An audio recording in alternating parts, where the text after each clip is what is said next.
Les taux des crédits immobiliers ont augmenté, c'est vrai. Alors faut-il pour autant s'inquiéter?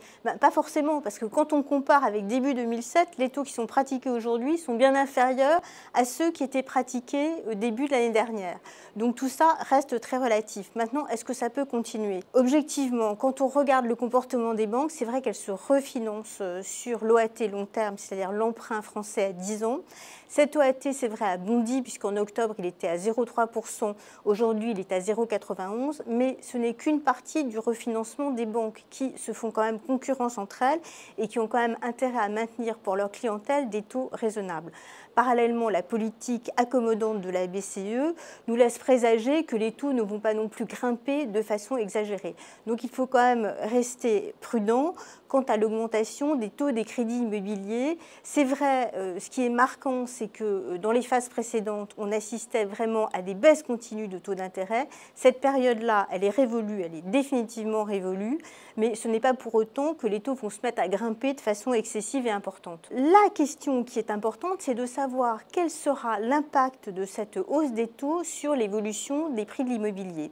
Nous avons été habitués pendant de très longues périodes, sauf épiphénomène durant la crise de 2008, à une baisse continue des taux d'intérêt, des taux de crédit sur l'immobilier, et c'est ce qui a contribué justement à faire grimper de façon exponentielle les prix de l'immobilier, puisque le pouvoir d'achat des Français s'en est trouvé renforcé d'autant. Alors aujourd'hui, on insiste au phénomène inverse, puisque ces taux se remettent à grimper. Est-ce que ça veut dire pour autant que les prix de l'immobilier vont se mettre inéluctablement à baisser? Eh bien, certainement pas. D'une part, parce que, comme je viens de le dire, les taux augmentent de façon extrêmement progressive.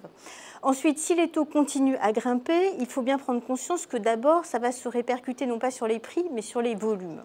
Et puis aussi et surtout, l'évolution des taux a un impact extrêmement différent suivant les régions que l'on peut observer. Par exemple, à Paris, on peut dire que même pendant la crise, les prix de l'immobilier ont quand même baissé relativement peu. Ça n'a pas été le cas dans les régions où certaines régions ont vu les prix s'effondrer de 10, 20, voire 30%.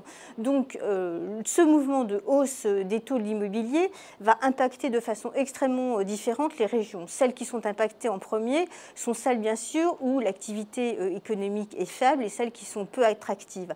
En revanche, pour des villes comme Paris ou des métropoles actives comme Lyon ou Bordeaux, il est probable que même une hausse des taux de crédit immobilier relativement importante aurait un impact beaucoup plus faible. Il est évident que si les taux des crédits immobiliers sont à la hausse, ceux qui vont souffrir en premier, eh bien, ce sera bien sûr d'abord les primo-accédants et les plus mauvais dossiers. Les banques font toujours des efforts pour leurs bons clients et ceux qui peuvent présenter des dossiers impeccables seront bien entendu privilégiés et un peu tenus à l'écart de ce mouvement de hausse des crédits immobiliers.